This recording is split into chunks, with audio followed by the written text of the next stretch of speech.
মুহাম্মাদুর রাসূলুল্লাহ সাল্লাল্লাহু আলাইহি ওয়াসাল্লামের ইন্তেকালের পর রাসূলের প্রথম খলিফা কে হবেন একটা প্রশ্ন। কোরআনের কোনো আয়াতে এর কোনো জবাব নাই। রাসূলের হাদিসেও পরিষ্কার ভাষায় নাই যে আমার পরে আবু বকর হবে আমার প্রথম খলিফা, এমন কোনো পরিষ্কার হাদিস নাই। এবার বলুন তো, যেই প্রশ্নের জবাব কোরআনেও পাওয়া যায় না, হাদিসেও পাওয়া যায় না, সেই প্রশ্নের জবাব বাইর করার ব্যবস্থা কি? ইজতিহাদ। ব্যবস্থা কি? ইজতিহাদ। সাহাবায়ে কেরাম ইজতিহাদে বসলেন। সমস্ত সাহাবাগণ ঐক্যবদ্ধভাবে সিদ্ধান্ত নিলেন একমাত্র আবু বকর সিদ্দিক রাদিয়াল্লাহু আনহু রাসূলের প্রথম খলিফা হওয়ার যোগ্য। আবু বকর রাসূলের প্রথম খলিফা হওয়ার যোগ্য। এই ব্যাপারে এই বিষয়টা কোরআনে পেলাম না, হাদিসে পেলাম না, সাহাবাগণের ইজমায়। এই জন্য এই ব্যাপারে ইমাম আবু হানিফার কোনো দ্বিমত নাই। কেন? অধিকার নাই। ইমাম শাফিঈর কোনো দ্বিমত নাই। কেন? অধিকার নাই। ইমাম মালিকের কোনো দ্বিমত নাই। কেন? অধিকার নাই। ইমাম আহমদ বিন হাম্বলের কোনো দ্বিমত নাই। কেন? দ্বিমত করার অধিকার নেই। গেল সাহাবায়ে কেরামের ইজমার উদাহরণ। এবার মুজতাহিদ ইমামগণের ইজমার একটা উদাহরণ শুনুন। চারো মাযহাবের চারো ইমাম, তারা 4 জন মুজতাহিদ ইমাম, তাদের ঐক্যবদ্ধ সিদ্ধান্ত হলো তারাবির নামাজ 20 রাকাতের কম নয়।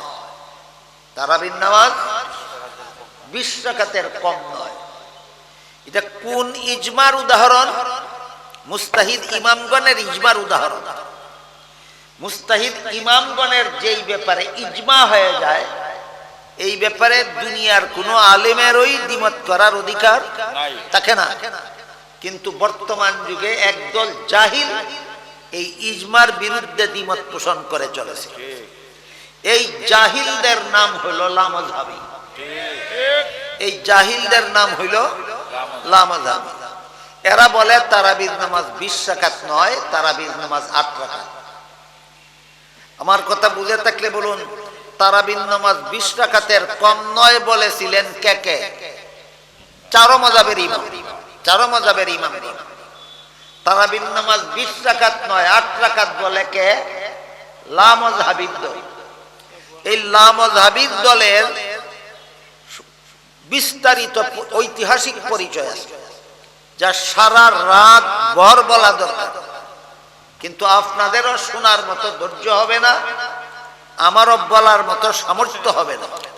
এজন্য অতি সংক্ষেপে বলছি। আমাদের বর্তমান সমাজের যেসব লামাযহাবীরা বলছে তারাবির নামাজ 20 রাকাত নয় 8 রাকাত, এরা আমাদের স্বাধীনতার শত্রু, মুক্তিযুদ্ধের শত্রু।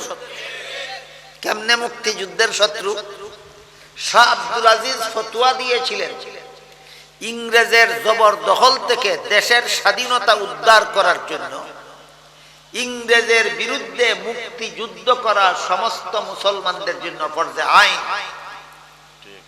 এই মুহূর্তে যখন সমগ্র উপমহাদেশের 10 কোটি মুসলমান ঐক্যবদ্ধভাবে ইংরেজের কাছ থেকে নিজের দেশের স্বাধীনতা উদ্ধার করার জন্য জেহাদে ঝাঁপিয়ে পড়েছিলেন, সেই সময় এই 8 রাকাত তারাবিওয়ালা লামাযহাবীরা আল ইকতিসাদ ফি মাসাইলিল জিহাদ নামে বই লিখে ফতোয়াবাজি করলো ইংরেজের বিরুদ্ধে যুদ্ধ করা হারাম,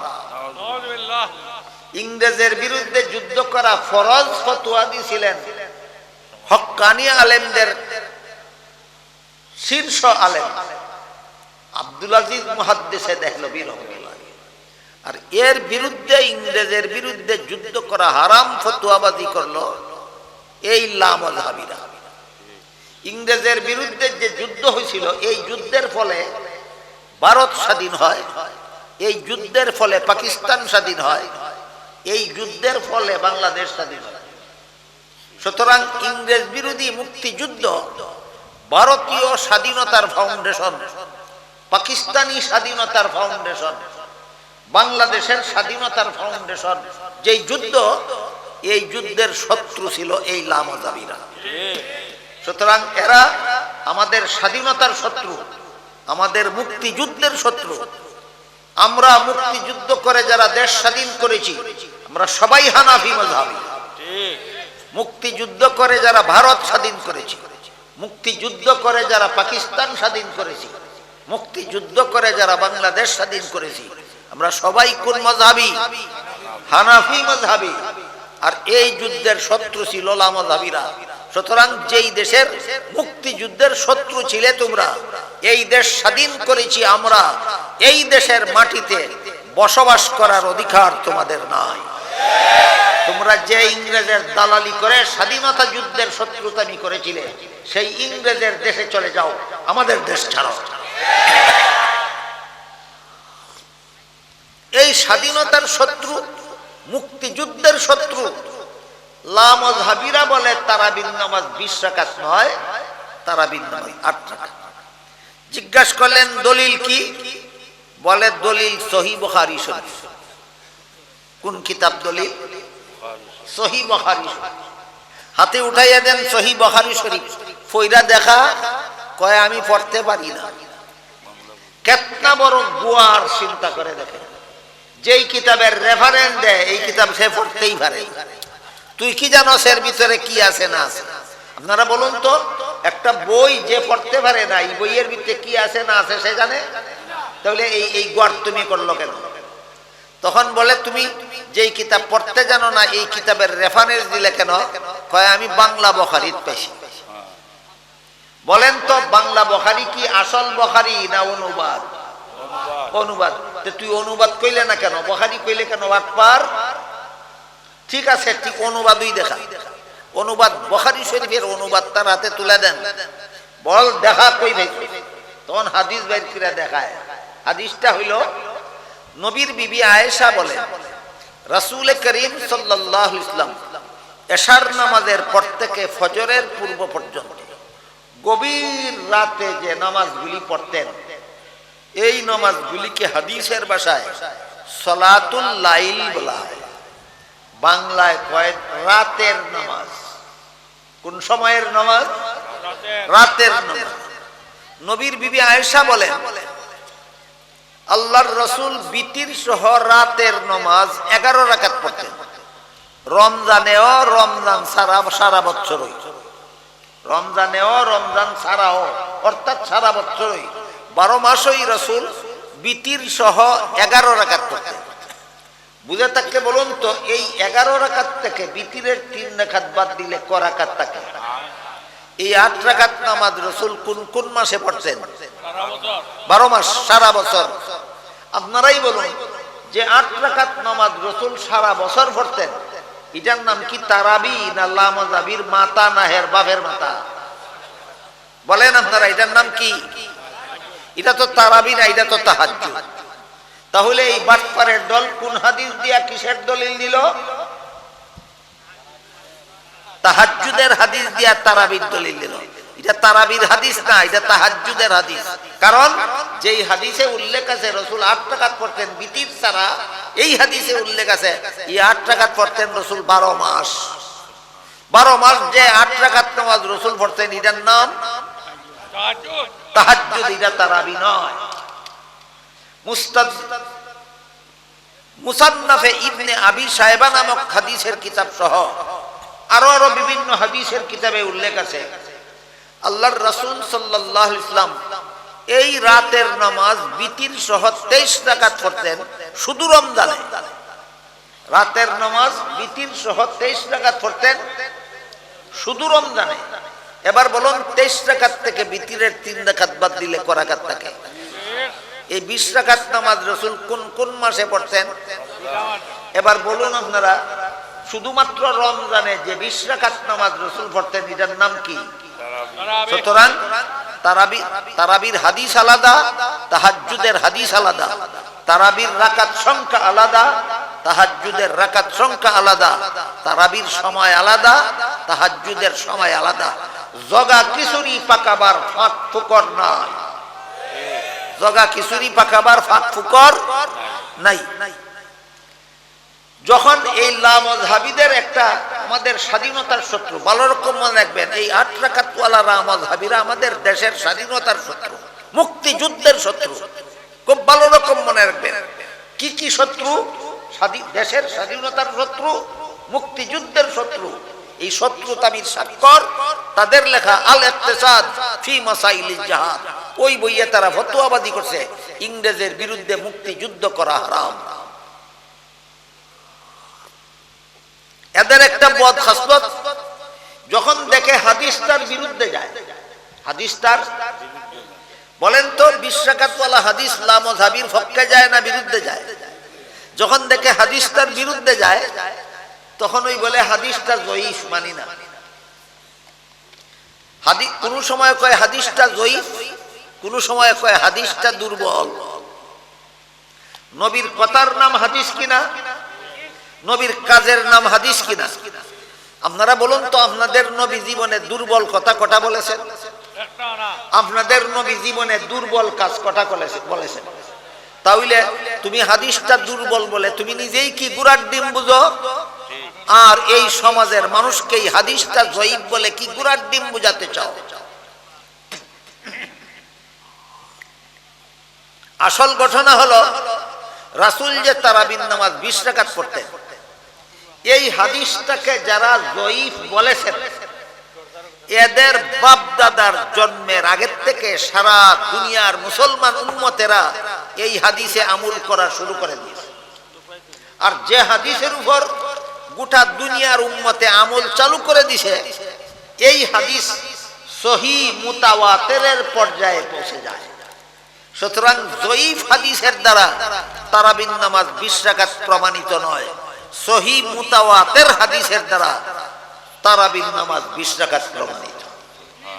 এবার বলুন, মুস্তাহিদ ইমামগণের ইজমার একটা উদাহরণ কি? তারাবির নামাজ 20 রাকাতের কম নয়। এটা কোন ইজমার উদাহরণ? মুস্তাহিদ ইমামগণের ইজমার উদাহরণ। সাহাবায়ে কেরামের ইজমার উদাহরণ কি? হযরত আবু বকর রাসূলের প্রথম খলিফা হওয়ার যোগ্য। এটা কার ইজমার দ্বারা প্রমাণিত? তারাবির নামাজ 20 রাকাতের কম নয়, এটা কার ইজমার দ্বারা প্রমাণিত? মুস্তাহিদ ইমামগণের ইজমার দ্বারা প্রমাণিত। আর যুগ শ্রেষ্ঠ আলেমগণের ইজমার উদাহরণ শুনুন। আজানে মাইকের ব্যবহার জায়েজ না নাজায়েজ? একামতে মাইকের ব্যবহার জায়েজ না নাজায়েজ? নামাজে মাইকের ব্যবহার জায়েজ না নাজায়েজ? এই প্রশ্নের জবাব পাবেন না কোরআনের কোন আয়াত, এই প্রশ্নের জবাব পাবেন না রাসূলের কোন হাদিসে, এই প্রশ্নের জবাব পাবেন না সাহাবায়ে কেরামের ইজমায়, এই প্রশ্নের জবাব পাবেন না মুস্তাহিদ ইমামগণের ইজমায়। কারণ সাহাবাগণের যুগে মাইকের আবিষ্কারই হয়নি, সাহাবাদের যুগে মাইকের আবিষ্কারই হয়নি, 4 মাযহাবের 4 ইমামের যুগে মাইকের আবিষ্কারই হয়নি। এই জন্য প্রশ্নই নাই, জবাব পাবেন কোথায়? তাই বর্তমান দুনিয়ার শীর্ষস্থানীয় আলেমগণ ঐক্যবদ্ধভাবে সিদ্ধান্ত দিয়েছেন আজানে মাইকের ব্যবহার জায়েজ, একামতে মাইকের ব্যবহার জায়েজ, নামাজে মাইকের ব্যবহার জায়েজ। এটা যুগ শ্রেষ্ঠ আলেমগণের ইজমার উদাহরণ। আমি খুব কষ্টকর কথা বলছি, আপনারা বুঝছেন কিনা আমি একটু পরীক্ষা করতে চাই। সাহাবায়ে কেরামের ইজমার উদাহরণ কি? আবু বকর রাসূলের প্রথম খলিফা হওয়ার জন্য। মুস্তাহিদ ইমামগণের ইজমার উদাহরণ কি? তারাবির নামাজ 20 রাকাতের কম নয়। আর যুগ শ্রেষ্ঠ আলেমগণের ইজমার উদাহরণ কি? মাইকে আজান দেওয়া জায়েজ, মাইকে একামত দেওয়া জায়েজ, মাইকে নামাজ পড়া জায়েজ। গেল 3টা উদাহরণে, 3টা ইজমার উদাহরণ। এবার আসুন ওই 59 নম্বর আয়াতে আল্লাহ যে বলেছেন আতিউল্লাহ, আল্লাহর হুকুম মানো, এর তাফসীর হইল যে বিধান কোরআনে পাও সেই বিধান কোরআন থেকে গ্রহণ করো। তারপরে যে বলেছেন ওয়া আতিউর রাসূল, রাসূলের হুকুম মানো, এর তাফসীর হলো ইসলামের যে বিধান রাসূলের হাদিসে পাও ওই বিধান রাসূলের হাদিস থেকে গ্রহণ করো। ওয়া উলিল আমরি মিনকুম, এই উলিল আমরি মিনকুমের তাফসীর হলো সাহাবাগণের ইজমার দ্বারা যেই বিধান প্রমাণিত, মুস্তাহিদ ইমামগণের ইজমার দ্বারা যে বিধান প্রমাণিত, যুগশ্রেষ্ঠ আলেমগণের ইজমার দ্বারা যে বিধান প্রমাণিত, সেই বিধান উম্মতের ইজমাত থেকে গ্রহণ করো। এখানে উলুল আমর বা তোমাদের সমাধানদাতা বলতে তিন দল মানুষ বোঝানো হয়েছে। বলুন উলুল আমর বা আমাদের সমাধানদাতাগণ কারা? এই প্রশ্নের জবাব কি? তিন দল। এই প্রশ্নের জবাব হইল তিন দল। একদল হলেন সাহাবায়ে কেরাম, দ্বিতীয় দল হলেন মুস্তাহিদ ইমামগণ, তৃতীয় দল হলেন যুগশ্রেষ্ঠ আলেমগণ। এই তিন দল মানুষকে আল্লাহ সূরা নিসার 59 নম্বর আয়াতে আমাদের সমাধানদাতা বলে উল্লেখ করেছেন। কথা বুঝতে পেরেছেন? সাহাবায়ে কেরাম মুসলিম উম্মার অমীমাংসিত সমস্যাবলীর সমাধানদাতা, মুস্তাহিদ ইমামগণ মুসলিম উম্মার অমীমাংসিত সমস্যাবলীর সমাধানদাতা, যুগশ্রেষ্ঠ আলেমগণ মুসলিম উম্মার অমীমাংসিত সমস্যাবলীর সমাধানদাতা। সুতরাং উলুল আমরের তাফসীর তিন দল। উলুল আমরের তাফসীর তিন দল। প্রথম দল সাহাবাগণ, দ্বিতীয় দল মুস্তাহিদ ইমামগণ, তৃতীয় দল যুগশ্রেষ্ঠ আলেমগণ। এরপরে যে আল্লাহ বলেছেন ফাইন তানাজাতুম ফি শাইইন, আর যদি তোমরা কোন বিষয়ে দ্বিমত করো, এখানে তোমরা বলে আল্লাহ কাদেরকে সম্বোধন করেছেন? ওই মুস্তাহিদদেরকে। কাদেরকে? মুস্তাহিদদেরকে। এখানে আল্লাহ তোমরা বলতে মুস্তাহিদদেরকে সম্বোধন করে বলেছেন। তোমরা যদি সমাধান বের করতে গিয়া ঐক্যবদ্ধ সমাধান নয়, ভিন্ন জনে যদি ভিন্ন সমাধান বের করো, তাহলে এক একজনের বের করা এক একটা সমাধানকে তার মযহাব বলা হয়।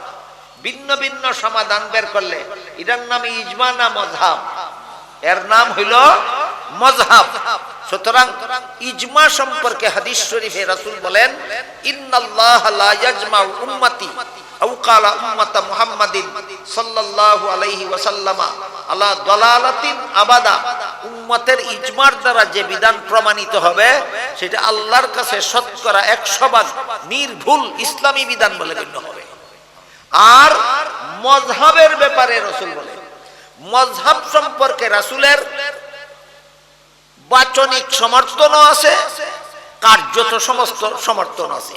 রাসূল কাজের দ্বারাও মযহাব প্রতিষ্ঠা করে গেছেন, রাসূল কথার দ্বারাও মযহাব প্রতিষ্ঠা করে গেছেন। আমি দুইটা উদাহরণ দেই শুনুন। রাসূল যেই কথার দ্বারা মযহাব প্রতিষ্ঠা করে গেছেন সেই কথাটা সহিহ বুখারী শরীফের হাদিসে উল্লেখ আছে। রাসূল বলেন ইজা হাকামাল হাকিম ফাজতাহাদা ওয়া আসাবা ফালাহু আজরানে ওয়া ইজা ইজতাহাদা ওয়া আখতা ফালাহু আজরুন ওয়াহিদ। মুস্তাহিদগণ যদি ভিন্ন ভিন্ন সমাধান বের করে, ঐক্যবদ্ধ সমাধান বের করলে এটার নাম উম্মতের ইজমা। ঐক্যবদ্ধ সমাধান বের করলে এর নাম উম্মতের ইজমা। আর মুস্তাহিদগণ ঐক্যবদ্ধ সমাধান নয়, ভিন্ন ভিন্ন মুস্তাহিদ ভিন্ন ভিন্ন সমাধান বের করলে এটার নাম তার মযহাব। যে যেই সমাধান বের করলো ওই সমাধানটা তার মযহাব। রাসূল বলেন এইভাবে যদি ভিন্ন ভিন্ন মযহাব সৃষ্টি হয়ে যায় তাহলে কোন মযহাবেই গুনাহ নাই, সব মযহাবেই সওয়াব। আল্লাহ রাসূল বাচনিকের দ্বারা কি সমর্থন দিলেন? কোন মযহাবে অনাস্থা দিলেন না, সব মযহাবেই সওয়াব বলে ঘোষণা দিলেন। সুতরাং হানাফি মযহাব মতো ইবাদত করলেও সওয়াব, শাফি মযহাব মতো নামাজ রোজা করলেও সওয়াব, মালিকি মযহাব মতো নামাজ রোজা করলেও সওয়াব, হাম্বলি মযহাব মতে নামাজ রোজা করলেও সওয়াব। যারা কোন মযহাবই মানে না এরা ওই রোগীর মতো যে এই রোগী কোনো ডাক্তারই মানে না। ফতের ক্যানভাসারের কথায় ট্যাবলেট খাইলেও অপরাধ, ক্যাপসুল খাইলেও অপরাধ, মলম লাগাইলেও অপরাধ, ইনজেকশন নিলেও অপরাধ।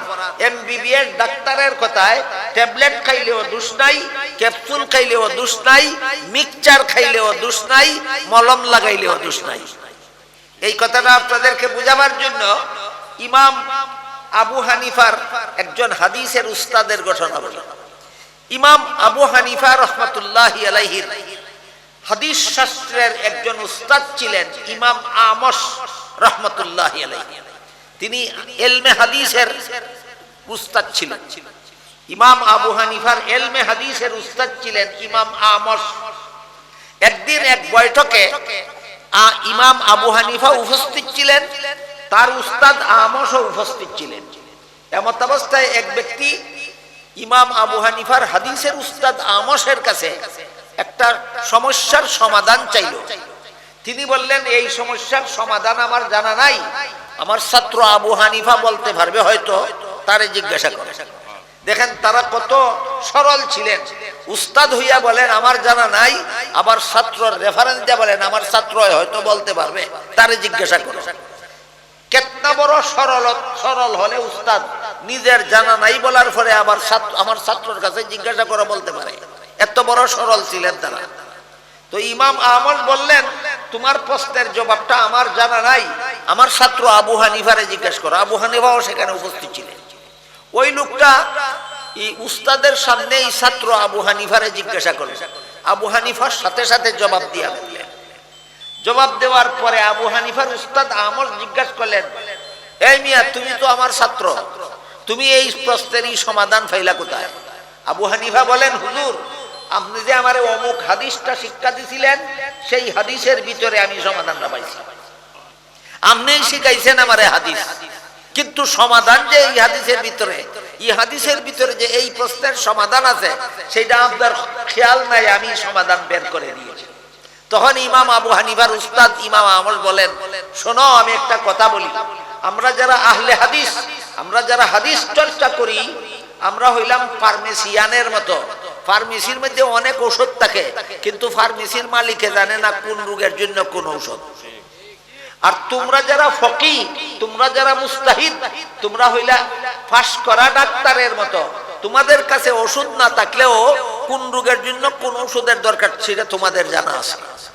কাজে কাজেই ইমাম আবু হানিফা রহমতুল্লাহ আলাইহিকে তার উস্তাদ সমর্থন দিলেন যে সমাধানদাতার বেলায় আমরা যারা হাদিস চর্চা করি আমরা যথেষ্ট না, সমাধানদাতার বেলায়, সমাধান দেওয়ার বেলায় তোমরা যারা ইজতিহাদ করো তোমাদের দরকার। কাজেই যার ইমাম বুখারী, ইমাম মুসলিম, ইমাম তিরমিজি, ইমাম আবু দাউদ, তারা ছিলেন হাদিসের উস্তাদ। কোন শাস্ত্রের উস্তাদ? হাদিসের উস্তাদ। ইমাম আবু হানিফা, ইমাম শাফিঈ, ইমাম মালিক, ইমাম আহমদ বিন হাম্বল, তারা ছিলেন ইজতিহাদের উস্তাদ। কিসের উস্তাদ? ইজতিহাদের উস্তাদ। ইজতিহাদের দ্বারা হাদিস থেকে সমাধান বের করা যায়, কিন্তু হাদিস জানলেই হাদিস থেকে সমাধান বের করা যায় না। হাদিসের উদাহরণ হলো দুধের মতো, আর সমাধান এর উদাহরণ হইল ঘিয়ের মতো। যেমন ভাবে ঘি দুধের ভিতরেই থাকে, কিন্তু প্রক্রিয়া করে বের করতে হয়। যার কাছে দুধ আছে সেই এইখান থেকে ঘি বার করতে পারে না। ঘি যারা বাইর করতে পারে তাদের কাছে দুধ হয়তো এক সময় নাও থাকতে পারে। ঠিক তেমনি ভাবে বুখারীর কাছে হাদিস দুধ আছে, ঘি নাই। মুসলিমের কাছে দুধ আছে, ঘি নাই। ইমাম আবু দাউদের কাছে দুধ আছে, ঘি নাই। ইমাম তিরমিজির কাছে দুধ আছে, ঘি নাই। আবু হানিফার কাছে, শাফিঈর কাছে, মালিকের কাছে, আহমদ বিন হাম্বলের কাছে দুধও আছে, ঘিও আছে। দুধও আছে, ঘিও আছে। তাদের কাছে শুধু দুধ আছে, ঘি নাইও, ঘি বাইর করতে জানেও না। আর এই চারজনের কাছে দুধও আছে, ঘি বাইর করতেও জানে। সুতরাং এই হাদিস থেকে যারা এই সমাধানগুলি বের করতে পারেন, তাদের মধ্যে যদি ভিন্ন ভিন্ন সমাধান বের হয়, এক একজনের বের করা সমাধানকে এক একটা মযহাব বলা হয়।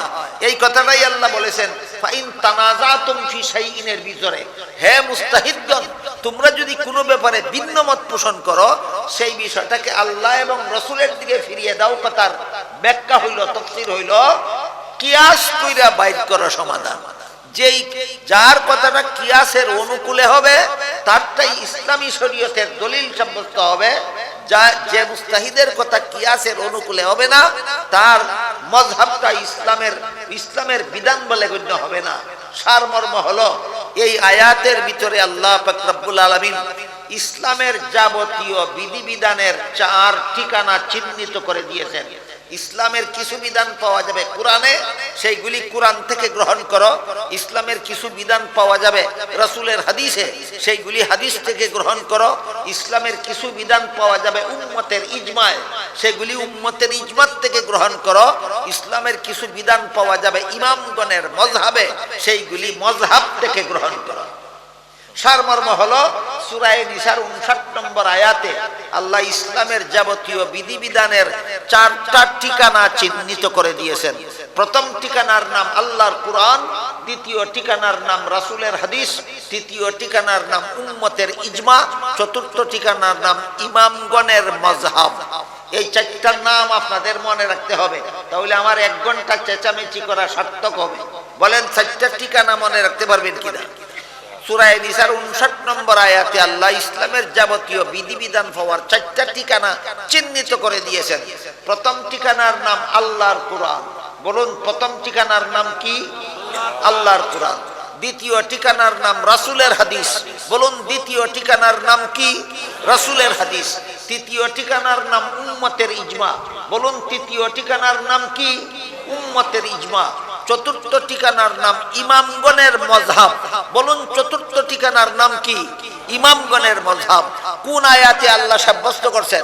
সূরা নিসার 59 নম্বর আয়াতে। সুতরাং যে কোরআন মানে না সে যেমন এই আয়াত মানে না, যে হাদিস মানে না সেও কোরআনের আয়াত মানে না, যে উম্মতের ইজমা মানে না সেও কোরআনের আয়াত মানে না, যে মযহাব মানে না সেও সূরা নিসার 59 নম্বর আয়াত মানে না। আল্লাহর রাসূল সাল্লাল্লাহু আলাইহি ওয়াসাল্লাম কথার দ্বারাও মযহাব সমর্থন করে গেছেন, কাজের দ্বারাও মযহাব সমর্থন করে গেছেন। এবার শুনুন কাজের দ্বারা মযহাব সমর্থনের 2টা উদাহরণ দিয়ে আজকের মতো কথা শেষ করব।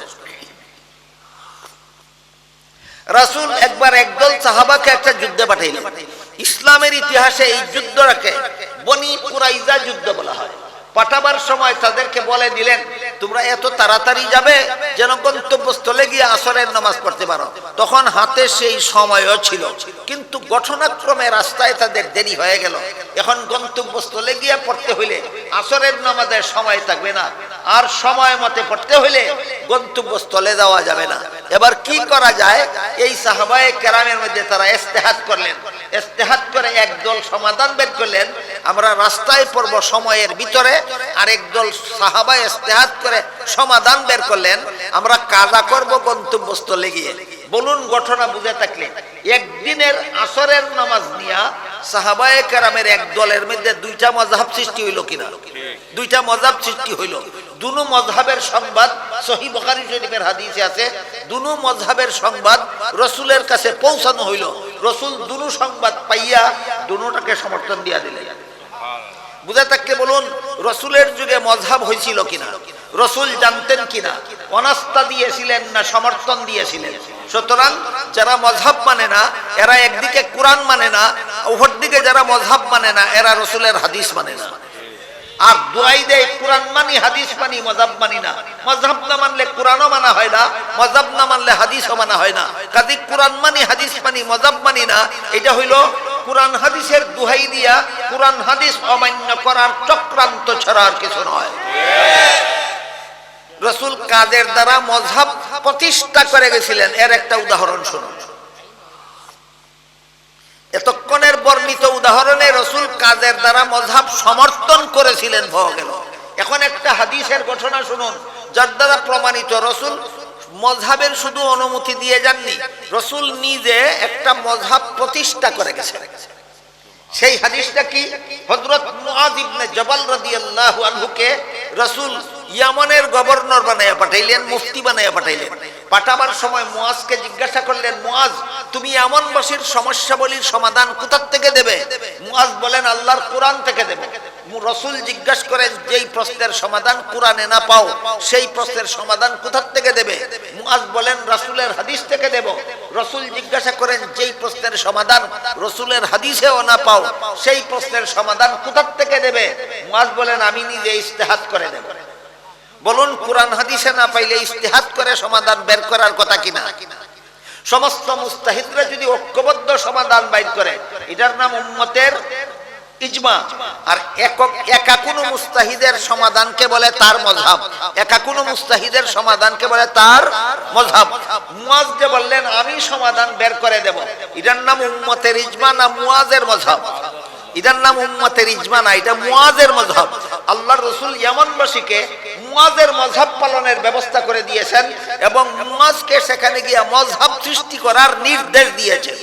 সুতরাং এই হাদিসের দ্বারা পরিষ্কার হয়ে গেল কোন দেশের মুসলমান কার মযহাব মতো ইসলামের বিধান পালন করবে, যেই দেশে যার মযহাব চালু আছে। ইয়ামানের মধ্যে মুয়াজের মযহাব চালু করেছেন রাসূল নিজে এবং ইয়ামানবাসীর জন্য মুয়াজের মযহাব পালনের ব্যবস্থা করে দিয়েছেন। এর মাধ্যমে রাসূল শিক্ষা দিয়েছেন কিয়ামত পর্যন্ত সারা দুনিয়ার যেই দেশে যেই মযহাব চালু আছে ওই দেশের সমস্ত মুসলমান সেই মযহাব মতো আমল করতে হবে। বুঝে থাকলে এবার বলুন বাংলাদেশে কোন মযহাব চালু আছে? সুতরাং এখানে যদি বসবাস করতে হয় হানাফি মযহাব মতে আমল করতে হবে।